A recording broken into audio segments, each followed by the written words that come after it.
day. It's really great. And it's wonderful living in the Philippines. The Philippines is such a beautiful country, but there's also natural disasters in the Philippines as there is all over the world. The Philippines is not unique. It's not different. I'm from California, and California is known for earthquakes. It is the capital of earthquakes in the world. And that's my home is California. And we've had some of the craziest earthquakes in the United States. And recently in the Philippines, we're getting lots of earthquakes here. And it's getting kind of terrible. Like Cebu just had an earthquake just a couple days ago. It was a 6.7 on the Richter scale, which is a very big earthquake. And it's very horrible. And the people, it's like, I think it's just below Cebu and Batayan Island. And it was only like 5 kilometers deep, so the earthquake wasn't very deep. And lots of people were affected by it, even in Cebu. And there was like maybe pushing 100 people who passed away. So earthquakes are very serious and very dangerous. And in the Philippines, we're starting to have them a lot. Like there was over 4,000 aftershocks in the Philippines, which is pretty horrible. And the people get traumatized because a lot of the Philippine people are not used to earthquakes. Like they're not experiencing them that much. And recently, the Philippines has had lots of earthquakes. And it's really horrible because I didn't really think the Philippines had earthquakes, but it has earthquakes. And it's really terrible with the earthquakes in the Philippines. And like I said, I'm from California, and that's where they have the San Andreas Fault. The movie San Andreas?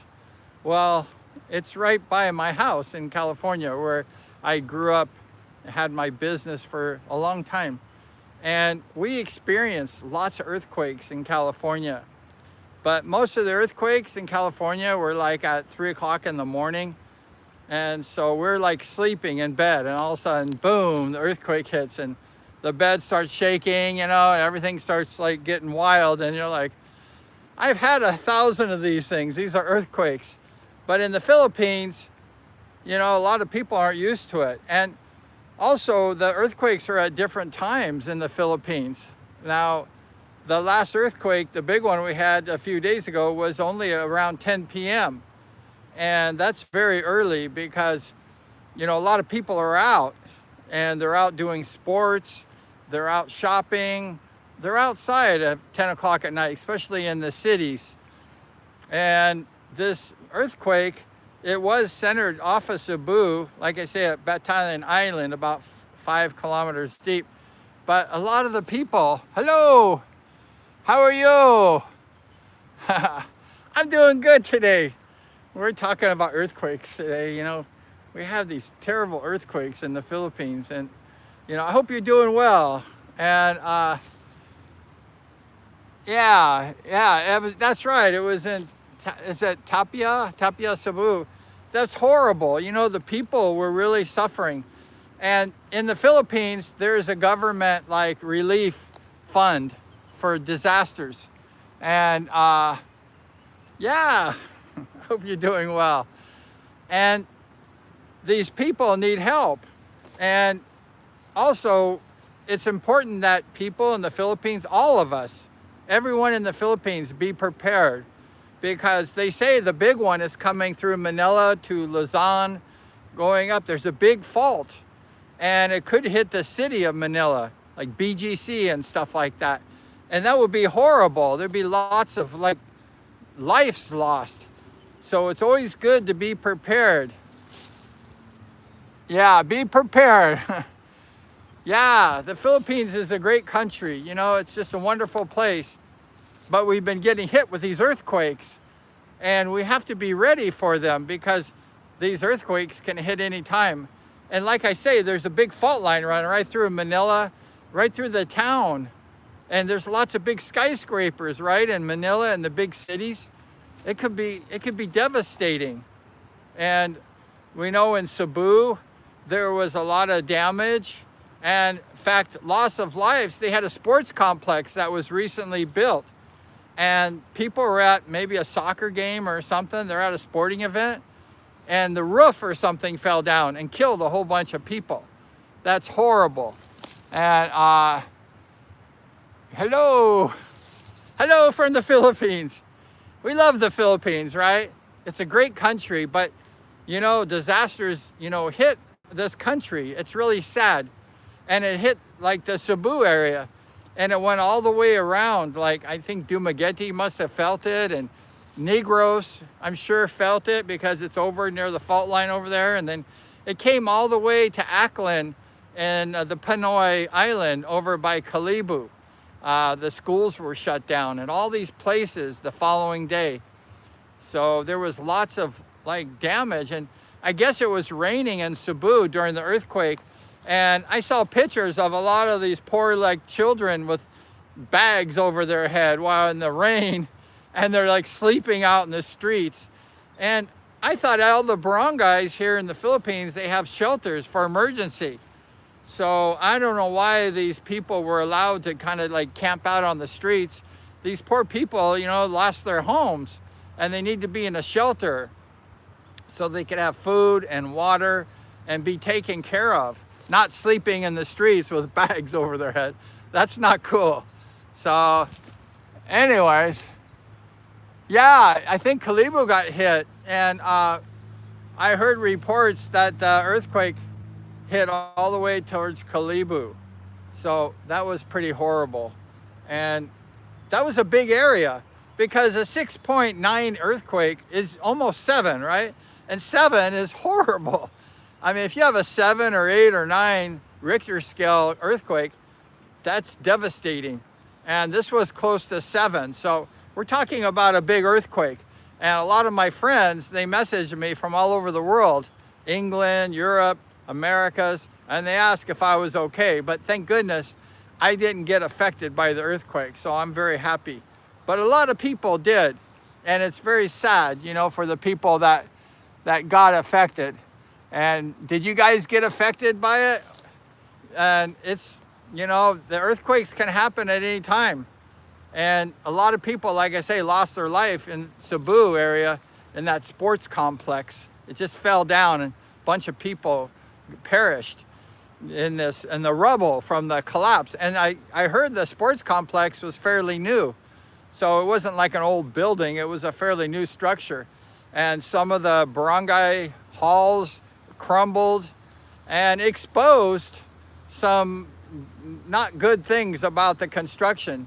It's always good in the Philippines for the contractors to build everything to code and build it good, because if you have an earthquake or a typhoon or something, a lot of times there's damages to the structure. So you want to make sure that the building is bulletproof. And I've actually constructed a few houses in the Philippines, and I'm a licensed contractor in California before, so I'm used to building. And I never would build in the Philippines like putting sandbags down for the foundations and stuff. I would put like number 18 rebar, you know, big holes, deep foundations, connecting rebar. Just build it really strong, because in the Philippines especially, you need that. You got to build with bricks. A lot of people who got damaged were building with bamboo or light materials, wood, and they have like tin roofs, and they blow down or they collapse with the earthquake, blow down with the typhoons. So it's really terrible. And so yeah, it's really terrible. I hope you're doing good today. Thanks for the chat. I appreciate you. And you know, it's just good for the people to be prepared. And whenever I build something, I make sure it's built like strong, because I know the Philippines can have wild weather, and now we're having earthquakes. Like I say, I was born in California, and that's the capital of earthquakes. And you know, I've probably been through 1,000 earthquakes, and they're scary. And you know, when I was in elementary school a couple years ago, only 2 or 3 years ago. No, just joking. Um, they used to teach us in elementary school to like duck underneath the desk and cover ourselves like this. And I'm like, why are you staying in the building? You know, what if the building fall down and you think that little desk is gonna save your life? So I was kind of always wondering, like, why are they teaching us to duck and cover during an earthquake? Because we had lots of earthquakes in California, and they had to like teach us, you know, how to be prepared. And and then they also taught us to go underneath a door ledge, you know, a door jamb, and just stand there. Well, get out of the house. The best place to be really is to get out of the structure, especially if it's going to fall down, like that stadium fell down in Cebu area. You got to get away from all these structures and kind of just getting outside, maybe on just ground like I'm on right now is maybe a safe place. Because if you're inside of a building and it falls down, guess what? You know, could be curtains for you. So yeah, that was a horrible earthquake. And yeah, that's my KLX. I ride it up in the mountain. I'm in the top of the mountains right now. I'll show you the mountains. I'm riding in the top of the world right now. Let's see if I can spin this camera around. I'm here. The Philippines is so beautiful. You know, it's just a gorgeous country. I'm all alone here and just enjoying life. Look how green it is. It's so beautiful. It's just such a gorgeous country, the Philippines. And I'm here on my KLX riding.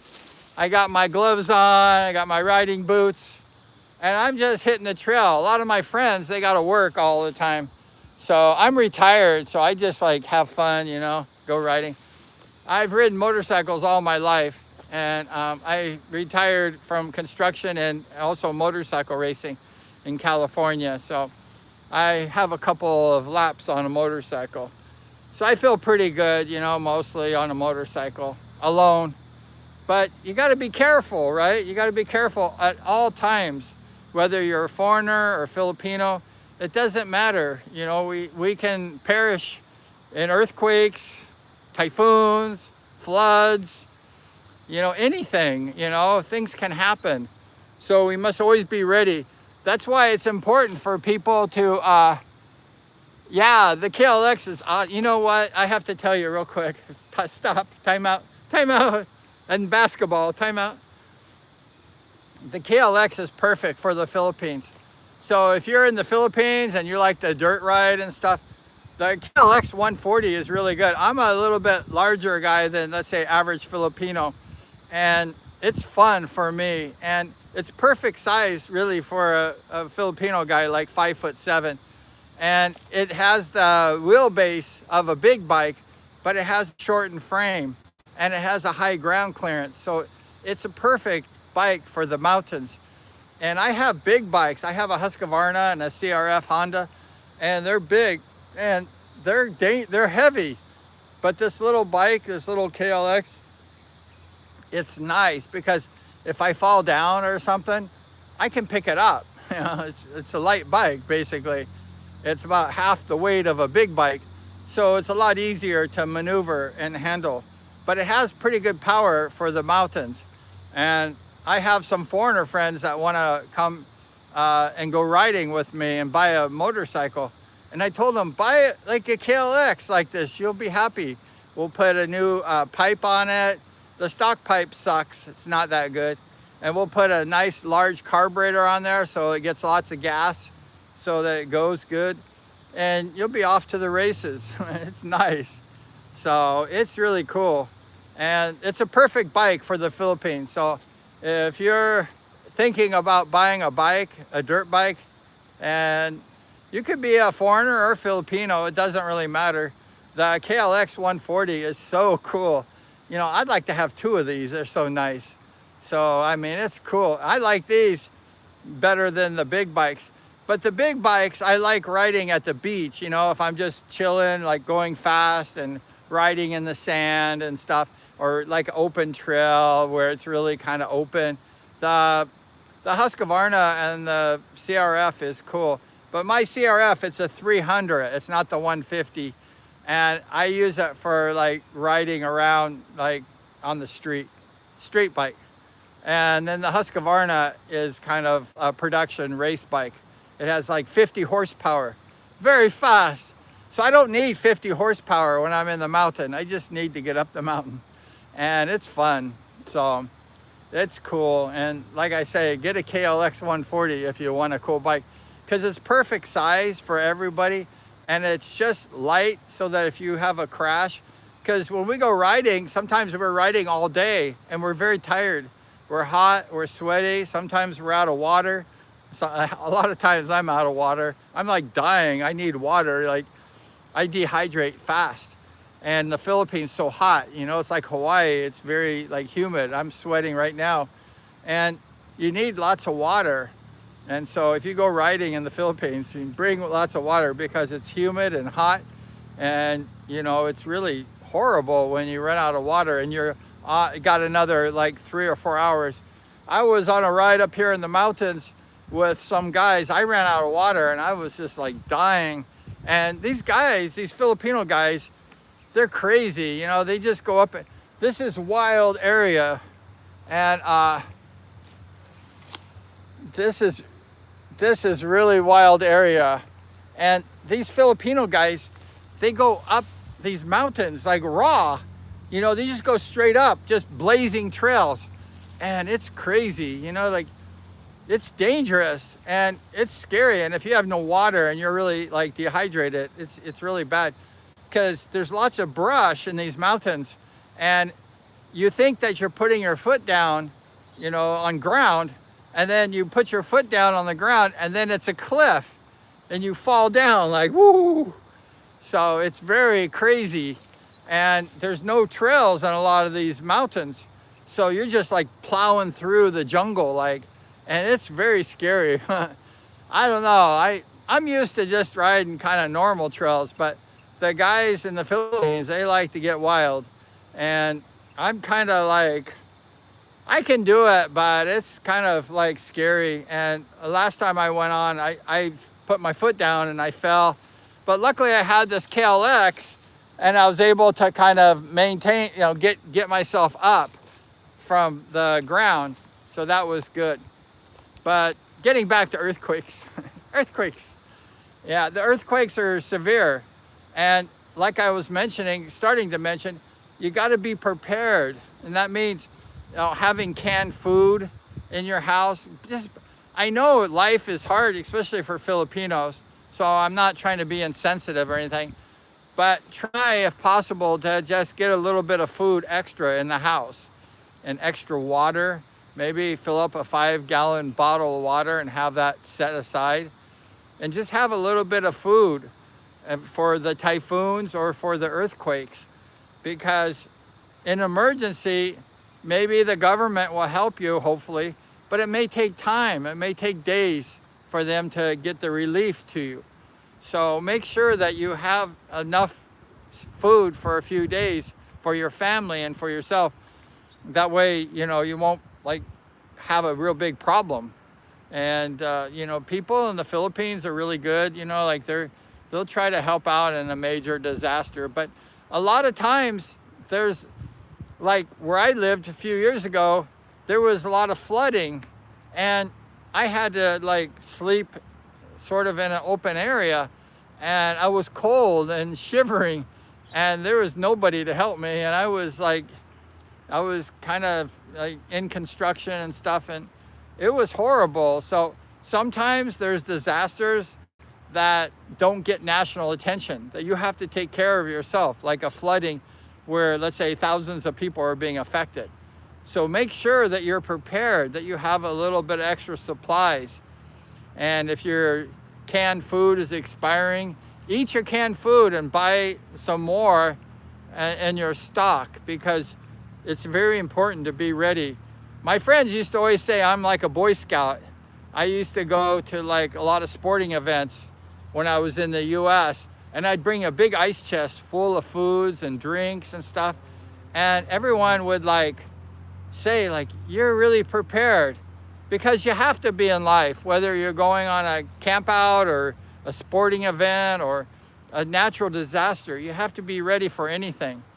So what do we got? We got a comment. Oh, we're losing you.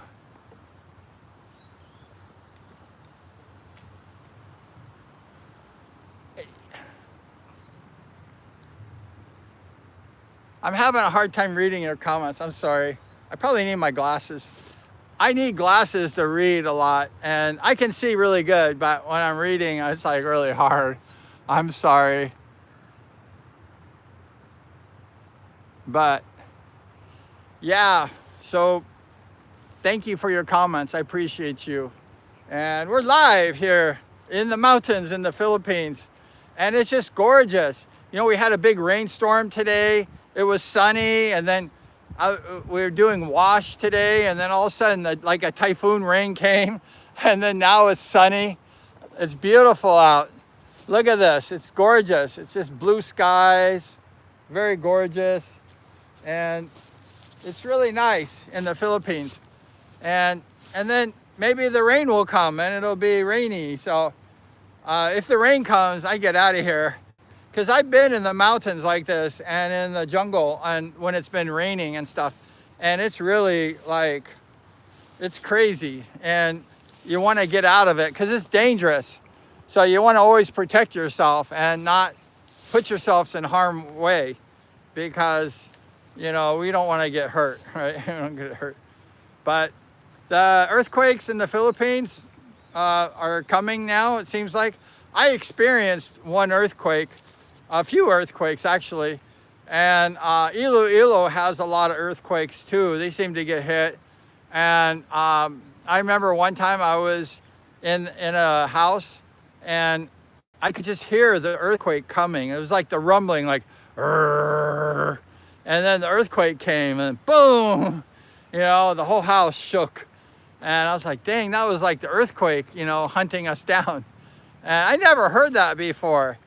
You know, I never heard an earthquake like coming at you, like a kind of like a monster rumbling, like, and then it hits you, boom, and it's an earthquake, you know, the whole house shaking. But just stay calm in an earthquake. Don't get too excited, because I know a lot of people haven't been through earthquakes, and it's traumatic. You know, it's very horrible to like experience earthquakes. It's not nice, it's not fun, but just relax. You got to be calm. And you gotta just take it easy. If you live in a kind of a local house, or like a wood house, or like a house that's not built very well, especially in the province, there's a lot of houses that aren't really built to code. You gotta get out of the house so that you can like protect yourself. And thank you very much. Oh, thank you for the hearts. I appreciate that, and the good message. Thank you. You got to protect yourself, because there's only one of you, there's only one of me, and we got to be careful. You know, we got to like survive, because in life, nobody's going to protect us. We have to protect ourselves. So get out of your house if you're in one of these kind of houses that have, let's say, a tin roof or bamboo house, or maybe a concrete house that's kind of not built real well. You got to get out of that house, because what if the walls fall down? And they, you know, it could hurt you, or even worse. So kind of one of the best places, if I can do it, if I'm like at the first story where it's easy for me, is to get out of the house. Just get out of the house. Don't like go under the bed or the desk and do the duck and cover drill. Don't do that. Just get the heck out of there. Because what if the house falls down and then you're there? Who's gonna get you? Like maybe nobody. Maybe it might take days for someone to dig you out. You can't live for days living underneath concrete. So get out of the house. Get out. Don't go underneath the door jamb. Just get out of the house if you can. So that's the best way. And also, if you can build your house strong with like number 18 rebar, and use good Oppo cement, Oppo. Use the good cement, and just try to build the house good, so that if you have a typhoon or flooding or something like that, you can get up higher. On a flood, you can get up higher, and also in a like typhoon, you can hopefully not have a problem. we had the last typhoon came through, and my house is built really well because I'm a builder, and I built my house really strong. I mean, the strongest I could build a house. I spared no expense because I don't want the house to go down in a like typhoon or earthquake. And the last typhoon, or it was a tropical storm typhoon, whatever you want to call it, what's it called, Pablo or something like that. It shook the house a little bit, and the wind was so strong a little bit.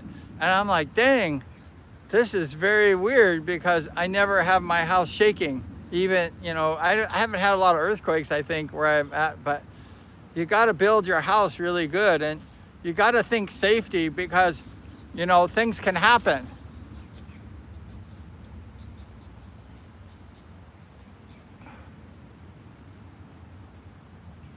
I'm going live right now, and I was in the house all day today because it was raining, and I was just chilling. I made a really nice sandwich and was relaxing because the Philippines, the weather is like sunny and then rainy, and then now look at it, sunny.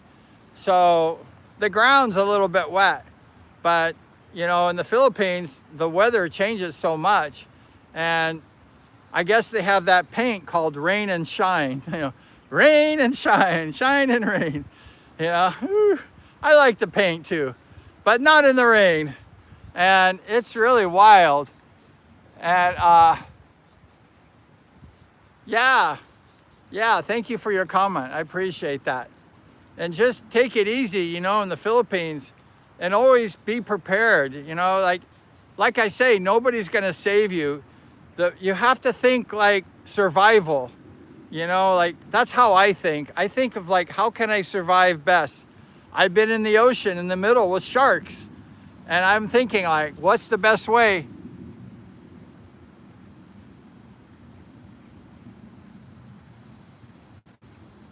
Thank you. Yeah, I think like, how can I survive? And that's what each one of us have to do. We have to think like, how can we survive an earthquake, flooding, typhoon? There's a bug flying around me. And, one time, years ago, I was in Mexico, and I wanted to jump off in the middle of the ocean with sharks. I always dreamt of just being in the middle of the ocean with sharks. I thought that would be fun. And I did that. I jumped off this boat in the middle. It was a catamaran, and it took like an hour to turn around because it was a catamaran. And hello, how you doing? Thank you for commenting. Thank you for subscribing too. I appreciate that. We're pushing 10,000 subscribers on the channel, and I think going on, 4 million. 4 million, we're pushing 4 million views. So that's cool. I just do this for like a hobby. I'm not real serious. It's just fun. But one time I just went out in the ocean and I jumped off the boat, and I was in the middle of shark infested water for 45 minutes. And I'm thinking, okay, why did I do this? Number one, why did I put myself in danger? That was very stupid. And number two, how am I gonna survive? Because the boat, the catamaran, it can't turn around fast. It's a slow moving boat. And it took 45 minutes to come back to me. And I was circled with sharks in the middle. I was like 5 kilometers in the ocean, 10 kilometers out in the middle. I could not swim to shore. It was very deep.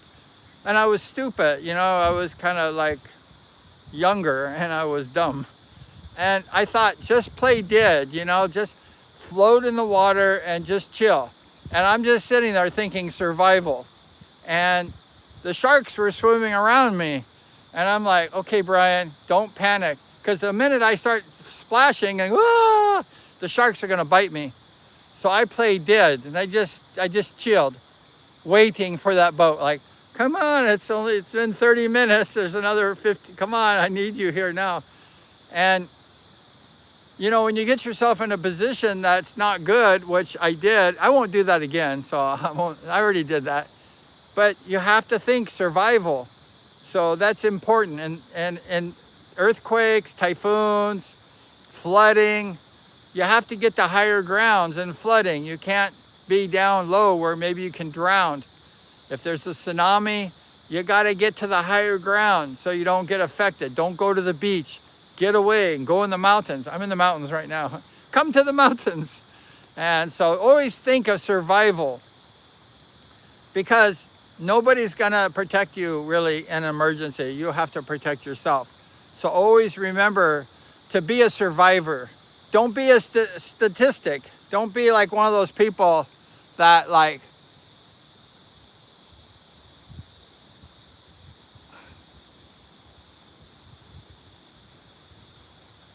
I'm biking alone right now. My friends are all like working and stuff, so I'm just like on the mountain alone. It's pretty fun. It's been raining today, so it's a little wet. But I have this KLX and it has the big knobbies on the back, so it kind of burns up the mountain. And so it's a lot of fun. So I don't really have a problem.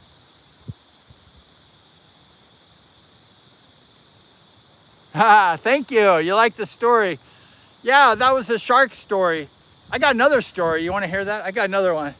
See, I used to go to Hawaii a lot and Mexico before the Philippines because I like the tropical areas. I love the Philippines because I like sweating. I like the humidity.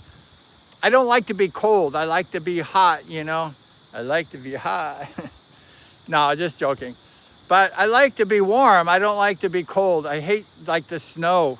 A lot of Filipinos are like, oh, I dream of being in the snow. Like, oh, it'd be fabulous to be in Korea in the winter when it's snowing. But let me tell you, after 5 minutes, out, get out. I don't like it. And I went to college in the snow, one of the snow states in America, and I hated it. Every day I used to have to dig my way out of the driveway to go to school. Go to school. And it was horrible. And driving in the roads when the car's spinning around. And Philippines is much better. Just stay in the Philippines. Don't go to America, Korea, or wherever. Stay in the Philippines. But one time I was in Hawaii, and I like Hawaii. I was there like 60 times. I had a timeshare condo with my family. And I go there sometimes for the weekends when I had my business. I just fly there and just hang out and go scuba diving or something like that, surfing, diving, whatever. And one time I went there, it's a place called Yokohama Bay on Oahu. If you look on the map, you'll see Yokohama Bay, and then it dead ends. There's no more. And I didn't realize it, but Yokohama Bay was kind of on the tip, on the north shore of Hawaii in Oahu. Oahu's the main island where the Honolulu is. It's the capital of Hawaii, but it's a bigger island. And I had a rental car and I drove over to Yokohama Bay because it's so beautiful. It was so beautiful. And I just wanted to swim around the bay. It was the water was really beautiful and green and stuff. And I just wanted to chill in the shallow end. And then these local Hawaiian dudes came, big guys. You know, the Polynesian guys are big. They make me look like small. And they came and they had a bunch of spears in their hand. And I said to the guys, I said like, what are you guys doing? And they said, we're going spear fishing for like octopus or some squid or octopus, one of those things. I don't eat that, so I don't really know. Something like that. And I said, oh, that sounds like fun. And then the guy said, do you want to come out octopus hunting with me? And I'm a scuba diver and stuff. And so I said, oh yeah, sure. So I thought that they were gonna go just outside of the little area by the shallow end, you know, go a little bit farther. So I said, okay. So I grabbed one of their like spears to go hunting. I'm a native Polynesian hunter. And I'm swimming out in the ocean. I'm thinking, okay, we're gonna stop right here because it was just past the shallow area. And we kept swimming. And I'm like, oh, okay. So I'm with a group of guys and I can't I have to follow them, right? I'm stuck. So we kept swimming for about 45 minutes to an hour and we're like many kilometers out in the middle of the ocean. And I'm like, oh my gosh. I don't want to be this far out. I just wanted to go a little bit after the shore break, but I had no life jacket. I was just swimming with a spear in my hand. And these guys are really good divers. The local dudes, they can hold their breath a long time. And we were like about 10 to 20 meters deep was the water, something like that. It was pretty deep. And the Hawaiian guys, they were younger guys, probably in their 30s or something. They would take a deep breath and they would go down to the bottom of the ocean and they would lift the rocks up and then they would spear the octopus and then they would bring the octopus up to the top, and they had a big net where they stuck the dying octopus in the net and close it. And there's like 4 of these guys, and they were catching all these things. And the guy said to me, "Go down, Bryan, go down to the ocean, the bottom." And I'm not really an expert at holding my breath that far. I like to scuba dive, but not holding my breath and free diving. I'm not good. So I said, okay, I'll try it. And I went down 10 or 20 meters or whatever it was. And it was far. And I'm like, oh my gosh, I'm running out of breath. I get to the bottom of the ocean and I'm out of breath. And I'm looking up like, oh gosh, this is very deep. So I just put my spear real fast because they're watching me and act like I'm hunting down one of the octopuses. And then I'm like, get up there, you're dying. So I shoot up to the top and I'm like breathing very heavy, like, I need water too, because I'm very thirsty. We've been out there for an hour now. So these guys are fishing and hunting, with the spears.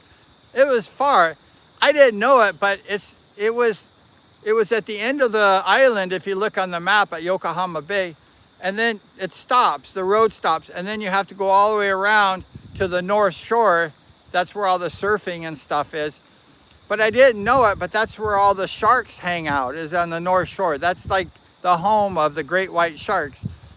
And I didn't know I was at that area because I just thought I was at Yokohama Bay. But later I looked on the map and I'm right at the North Shore, but I didn't realize it at the time. So I'm very tired, like I'm not used to this kind of stuff. And I said, to the guys, they caught a whole bunch of these octopuses or whatever, it was squids or octopuses. They take them home, and like the Filipinos, they take them home and eat them. And the Hawaiians are much like the Filipinos, they hunt and stuff like that, and in the ocean. Anyways, I told the guys, it's starting to rain. It's starting to rain now. I told the guys, I got to go home because I'm very tired out here. And so I told the guys I'm leaving. And I said, I'll take your spear and leave it by your car because it was parked in the parking lot. So I'm swimming and I'm like spooked. I'm by myself. I left the group and I went back to the shore. It was like a few kilometers in the ocean, 2 or 3 kilometers in the ocean. It was far, maybe 4 or 5. And I'm swimming and I'm getting spooked because I'm all by myself. I have a spear and I turn around and I see about 10 big objects like sharks swimming kind of far behind me. And I'm like, oh my gosh, there's sharks. And I'm in the middle of the ocean. I'm far. I'm not like by the shore. I'm like 5 kilometers in the ocean. And these sharks were like swimming like this. I could see the shadows.